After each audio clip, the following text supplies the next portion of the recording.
this is the ultimate message that Leonardo placed in the codes and the symbols within his paintings. Taking Leonardo's notebooks, translating them so everybody can understand the way that Da Vinci thought. For over 5 centuries, one of Leonardo da Vinci's strangest sketches lay buried in his notebooks, dismissed as a puzzle of gears and numbers. But when AI-enhanced scans reconstructed the faded page, what emerged wasn't a doodle. It was a working design, a forbidden invention that could have changed history. Why did Leonardo hide it? And why does its rediscovery unsettle us today? In this video, we'll uncover the shocking blueprint, the secrecy behind it, and the terrifying implications it now holds for our world. The hidden calculator sketch.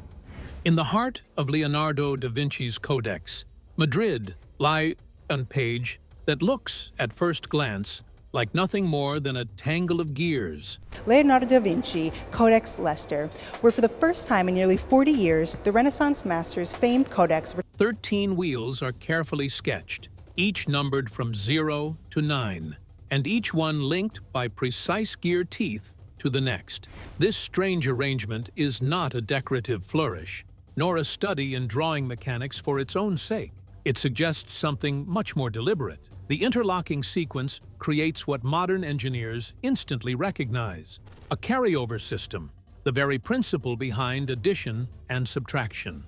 Centuries before Wilhelm Schickard's calculating clock or Blaise Pascal's famous Pascaline, Leonardo seems to have imagined a machine that could turn the tedious process of calculation into a mechanical certainty. For a man working in the late 1400s, when arithmetic was still a skill reserved for merchants, architects, and scholars, the audacity of such a device is astonishing. What makes the sketch remarkable is not simply the presence of gears. Leonardo drew gears for countless projects, from water pumps to war machines, but the way these particular gears are arranged. Each wheel appears to carry over its movement to the next once it completes a full rotation, a principle that is the backbone of all later calculating machines. In modern terms, it functions much like the odometer in a car, or the digital counters inside early computers. The implication is that this was not simply a study in motion, but a design meant to count, tally, and perhaps even perform basic arithmetic operations automatically. If true, it means Leonardo had stumbled into the world of mechanical computation more than a century before anyone else would attempt it. Of the death of Leonardo da Vinci, who passed away in May of 1519, the Uffizi Gallery has welcomed the Renaissance genius's Codex. Yet for centuries, historians and engineers alike overlooked or dismissed this sketch. One reason is Leonardo's own peculiar way of working. He wrote almost exclusively in mirrored handwriting, scribbling annotations that were both sparse and cryptic. These notes do not explain the machine in any detail. Instead, they leave behind only fragments, small words, ratios, and faint references that make the device feel half revealed and half hidden. For generations, scholars assumed it was an exercise, a puzzle in mechanics, rather than a practical invention. But closer study in recent decades has changed that perception.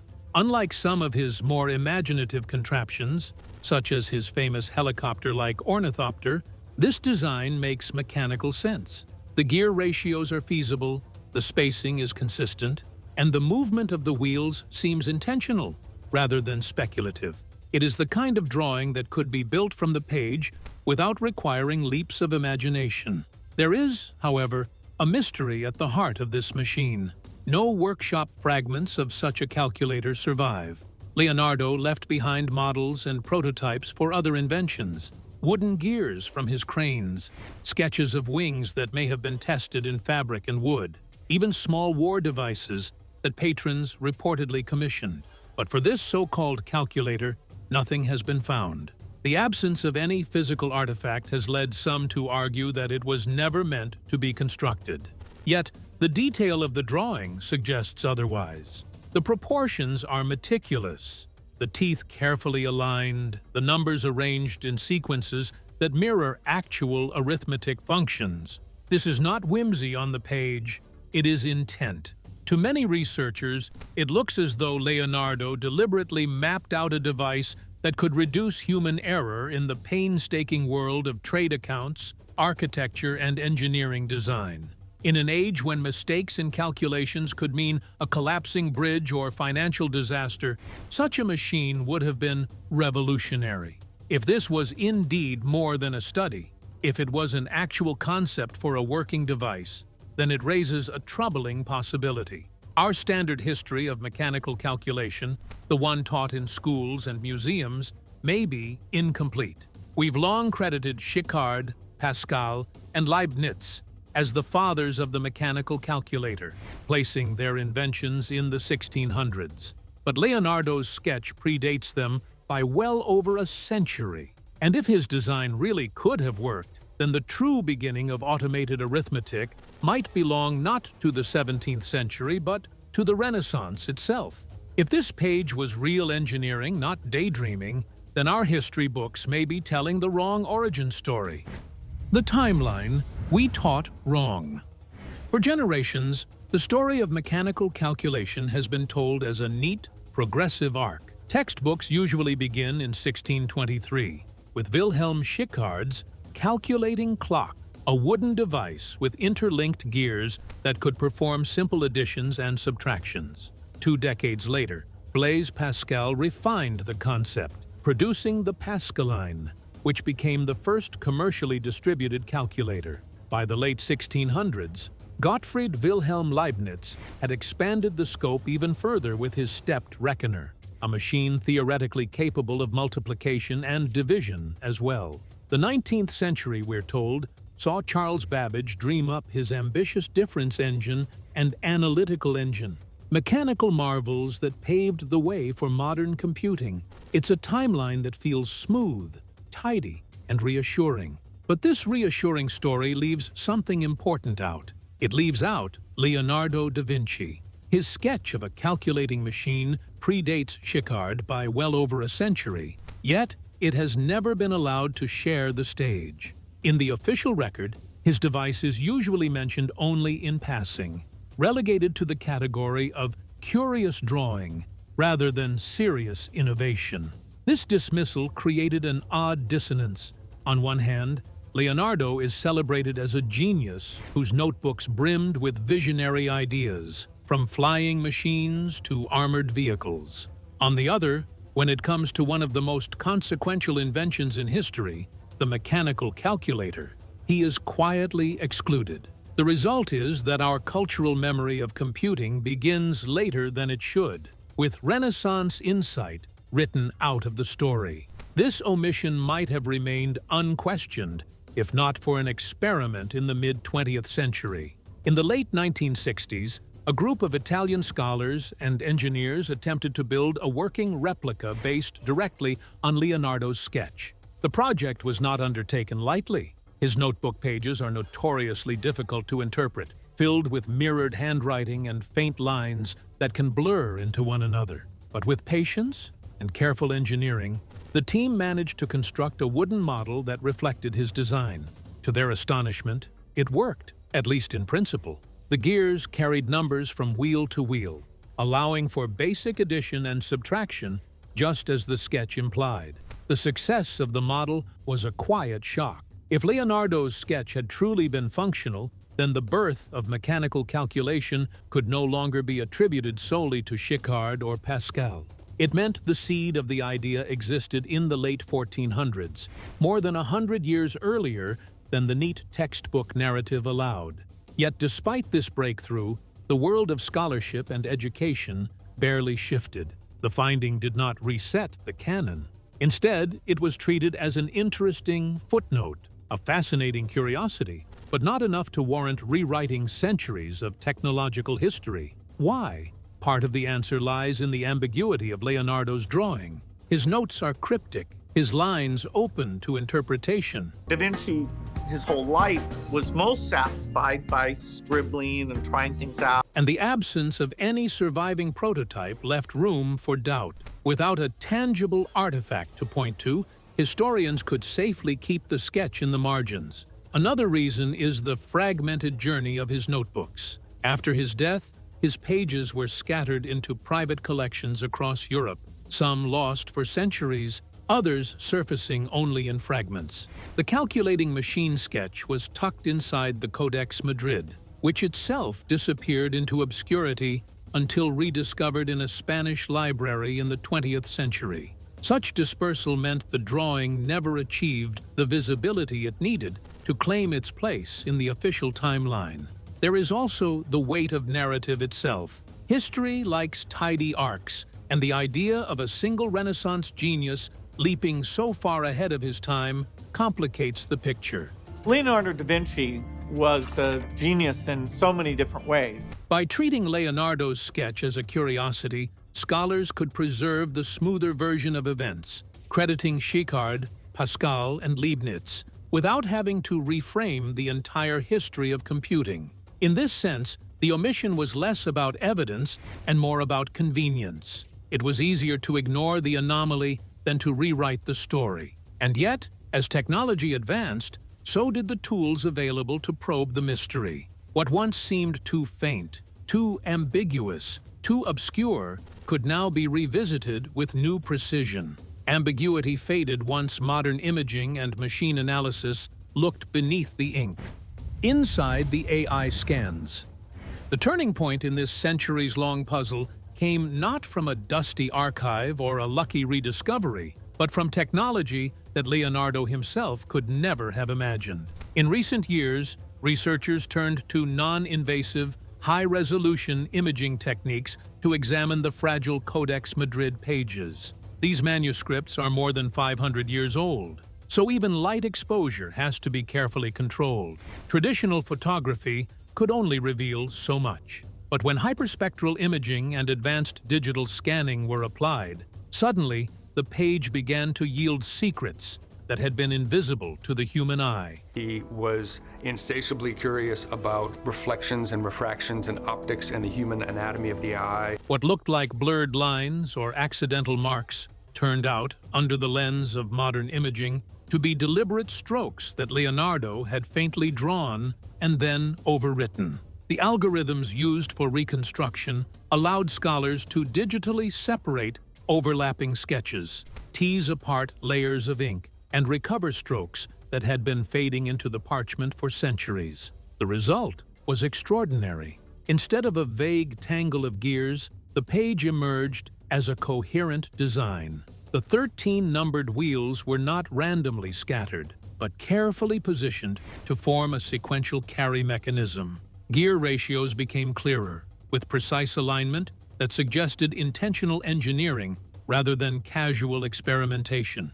It was as though a fog had lifted, revealing that the drawing was not incomplete after all. It was simply obscured by time. Even more astonishing were the annotations that surfaced during the scans. Leonardo's mirrored handwriting is notoriously cryptic, but the enhanced images revealed shorthand notations aligned with counting behavior. Where earlier scholars had struggled to make sense of these scribbles, the digital reconstructions clarified their placement in relation to the wheels. The numbers and notes seemed to describe tallying functions, exactly the kind of language one would expect in a calculating device. Curiosity drove him to understand art and science. When the reconstructed layout was compared to known mechanical calculators from later centuries, the similarities were undeniable. Ratios matched those found in the Pascalin and even in Leibniz's stepped reckoner, though Leonardo's design came more than a century earlier.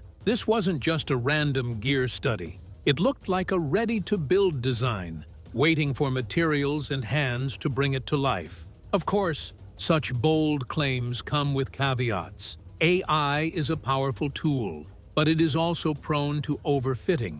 Sometimes, in its effort to find patterns, it can interpret noise or ink damage as meaningful strokes. Skeptics argue that parts of the reconstruction may be filling in gaps that Leonardo never intended. And there is the lingering problem of intentional obscurity. Several sections of the sketch appear scratched out or layered with extra lines, as though Leonardo himself tried to hide or confuse the mechanism. Whether this was accidental or deliberate is impossible to prove, but the possibility of self-censorship lingers.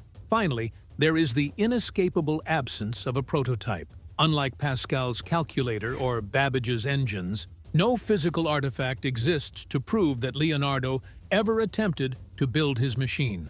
Without surviving hardware, doubt will always shadow the claim. Yet even with these cautions, one truth remains difficult to dismiss. The mechanical logic holds. The reconstructed gears line up, the carryover system makes sense, and the annotations point toward counting. If the AI had simply fabricated a structure, engineers would have spotted inconsistencies. Instead, the design stands as internally coherent, a working principle hidden in plain sight for centuries. That is what unsettled so many scholars. It was no longer a half-formed doodle, but a complete idea.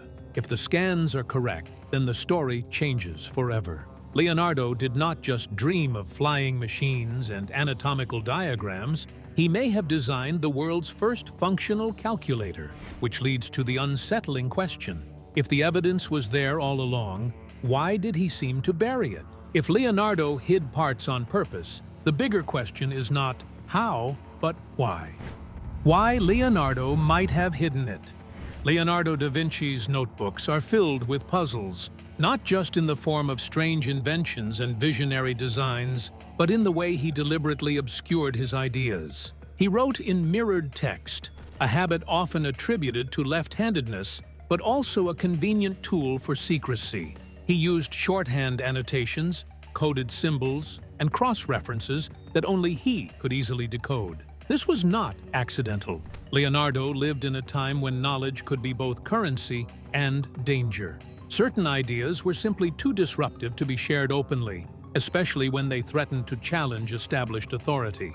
A machine that could automate arithmetic was one of those ideas. In the 15th century, merchants, clerks, and engineers held power precisely because they could perform calculations by hand. If Leonardo's device could reduce that labor to a turn of a wheel, it risked upending a system that relied on slow, human-driven expertise. For him, secrecy was as much about protection as it was about innovation. The Renaissance was an era of rebirth, but it was also an era of control. Information was not free-flowing, and literacy was limited. Patrons, wealthy nobles, bankers, and rulers held tremendous power, not only because of their resources, but because they controlled the knowledge that underpinned trade, construction, and governance. Clerks tallied accounts in guarded ledgers. Engineers built bridges and domes based on their calculations, often keeping methods close to the chest. Knowledge was stratified, and those who possessed it maintained an edge over those who did not. A calculating machine could disrupt that delicate balance. By mechanizing arithmetic, Leonardo's design offered to shift power away from elite experts and into the hands of anyone who could turn its numbered wheels. For the ruling classes, such an invention would have been a double-edged sword, valuable for efficiency, but potentially destabilizing if it undermined their control of information.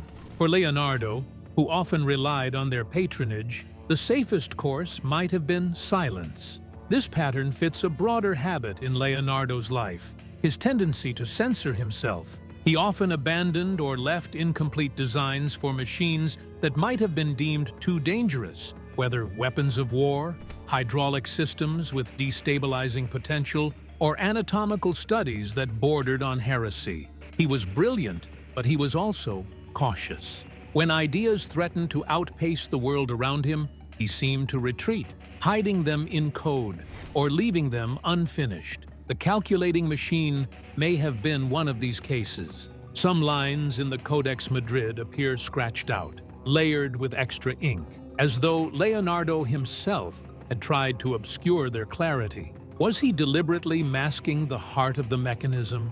The possibility cannot be dismissed. It's worth remembering that Leonardo lived under constant scrutiny. Patronage was both protection and leash. His employers, powerful families like the Medicis and Sforzas, commissioned him for art, engineering, and military designs. But those same patrons would have been wary of anything that disrupted their social or financial systems. A machine that simplified calculation might have threatened bankers who relied on armies of clerks, or administrators whose authority was rooted in their mastery of numbers. By scratching out key parts of the design, Leonardo may have been ensuring that only he, or perhaps a select apprentice, could fully understand the concept. The machine would remain his secret, a hidden treasure buried among more palatable designs. In the end, Leonardo's silence may not have been cowardice, but foresight. He seemed to recognize that certain inventions could arrive too early, destabilizing a world not yet prepared to absorb them. Just as his designs for flying machines anticipated principles of aeronautics centuries before the technology to build them existed, his calculator sketch may have anticipated an era of mechanized knowledge before society could responsibly wield it. Self-censorship, in this light, was not failure, but strategy. And yet, the irony is unavoidable. What Leonardo feared may happen still, because centuries later, his secret has been reconstructed by machines far more powerful than anything he could have imagined. If the device had escaped the notebook, the Renaissance might have unfolded very differently. If it had emerged. History often hinges on timing. A brilliant idea, if released into the right environment, can spark revolutions, but if revealed too early, it may vanish like a whisper in the wind. Leonardo da Vinci's hidden calculator is a perfect example of this tension. The room dedicated to the great scientist is the heart of the Museo Galileo. Had the machine been built and shared in his lifetime, the Renaissance might have looked very different. Accelerated in some areas, destabilized in others. The possibilities are staggering to imagine. Consider navigation, banking, and astronomy, the lifeblood of Renaissance Europe. Mariners were pushing into new waters, charting courses across oceans with tools that were still rudimentary. Banking families like the Medicis were pioneering financial systems that relied on meticulous bookkeeping. Astronomers were straining against the limits of manual calculation as they tried to map the heavens. Reliable, mechanical arithmetic could have transformed all three fields. Navigators might have charted faster and safer routes, reducing errors that cost lives and fortunes. Bankers could have expanded their reach, managing larger, more complex ledgers with precision, fueling the growth of trade empires. Astronomers might have advanced theories centuries earlier, supported by calculations too time-consuming to perform by hand. The ripple effects could have compounded across every aspect of European life, turning the slow burn of Renaissance progress into a roaring blaze. Engineering, too, would have stood to benefit enormously. Renaissance builders worked miracles with domes, aqueducts, and bridges, but their methods often relied on painstaking trial and error. The margin for mistakes was razor thin, and errors could mean catastrophic collapse. A standardized method for mechanical calculation might have raised safety margins and emboldened architects to push boundaries sooner. Imagine aqueducts more ambitious than Rome's reappearing in the 1500s, or domes rivaling the scale of modern engineering rising centuries earlier.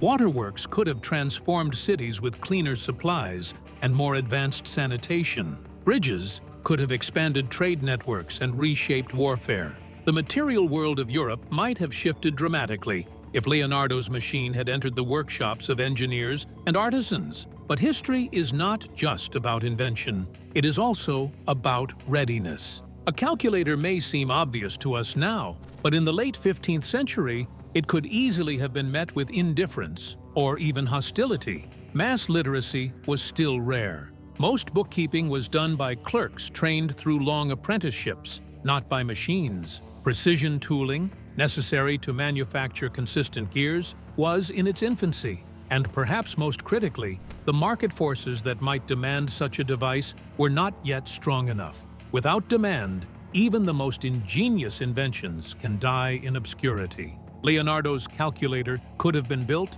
admired by a patron or two, and then quietly shelved as an impractical curiosity. The world might have ignored it until centuries later, when industrial advances finally made it viable. The other possibility is darker. Even if the device had been recognized for its potential, it might have sparked fear. The clerks and merchants who relied on their skill for status and livelihood could have resisted it.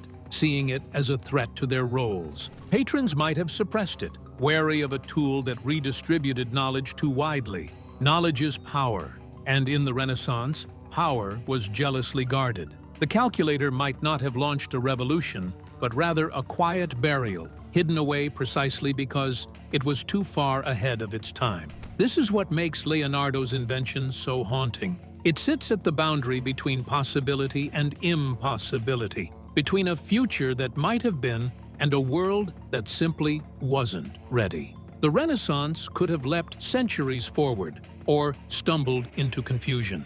Either way, the machine's absence shaped the history we know today. The fear today isn't only about the past we missed, it's about what we're unleashing now. Why this terrifies people?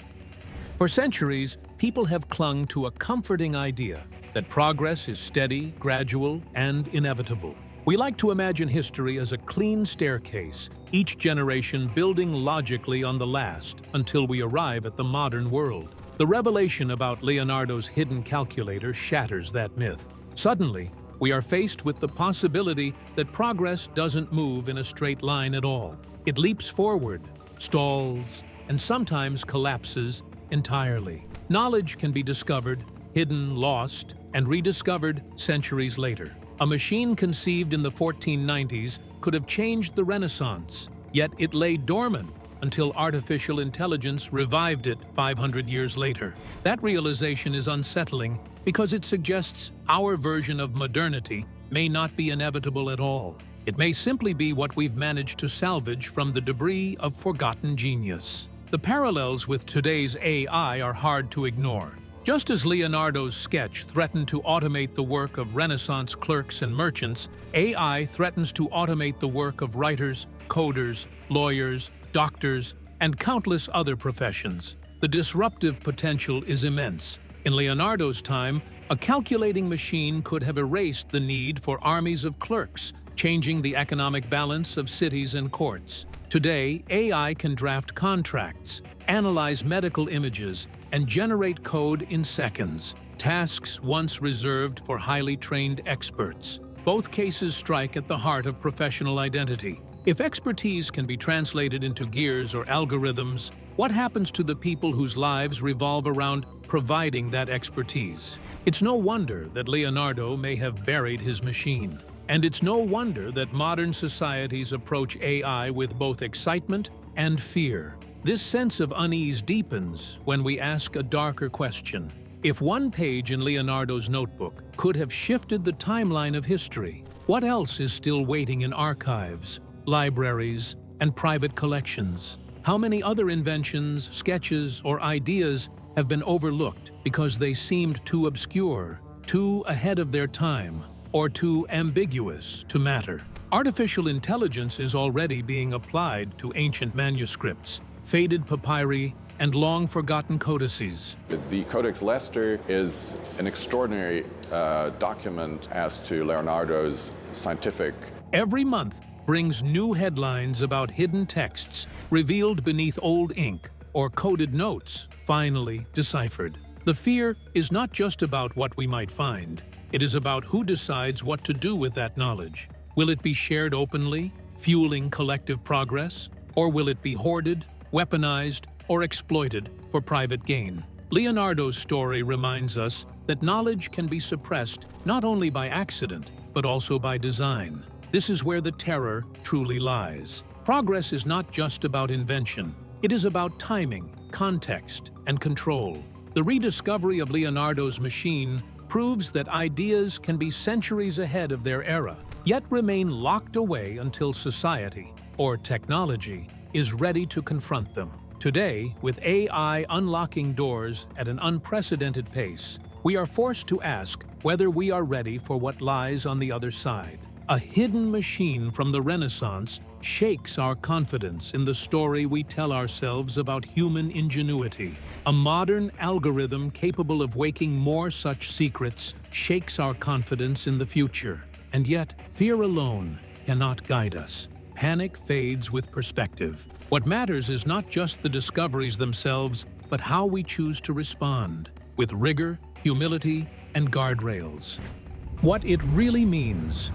Leonardo da Vinci has always stood as the archetype of the Renaissance man, painter, sculptor, engineer, and anatomist. Yet, the rediscovery of his calculating machine forces us to add another title to his name, early pioneer of computation. This doesn't erase the work of Schickard, Pascal, Leibniz, or Babbage, whose contributions to mechanical and digital calculation remain monumental. Instead, it reframes the narrative. The roots of computing are not neatly planted in the 17th century, but reach deeper into the fertile imagination of a 15th century polymath. Leonardo's sketch does not diminish later innovators, but it shows that the seeds of their breakthroughs may have been sown much earlier. Recognizing this does not flatten history. It enriches it, reminding us that human ingenuity often precedes its era, waiting for the world to catch up. But the meaning of this discovery goes beyond historical credit. It challenges us to think about the ethics of uncovering disruptive knowledge. When buried inventions surface, we cannot simply celebrate them as novelties. We must ask hard questions. How do we amplify this knowledge responsibly? How do we test and replicate it in ways that respect historical context without rushing into myth-making? And perhaps most importantly, how do we prevent harm if the rediscovered tool has the potential to destabilize society? Leonardo himself seemed to grapple with these questions. His mirrored writing, coded notes, and scratched-out lines suggest a man aware that some ideas might be too volatile to release openly. Today, we inherit that same dilemma, only amplified by technology that can resurface forgotten secrets faster than ever before. Artificial intelligence now plays a central role in this process. For centuries, scholars squinted at faint lines and argued over ambiguous strokes. But AI imaging, reconstruction, and pattern recognition have become allies in peeling back the layers of time.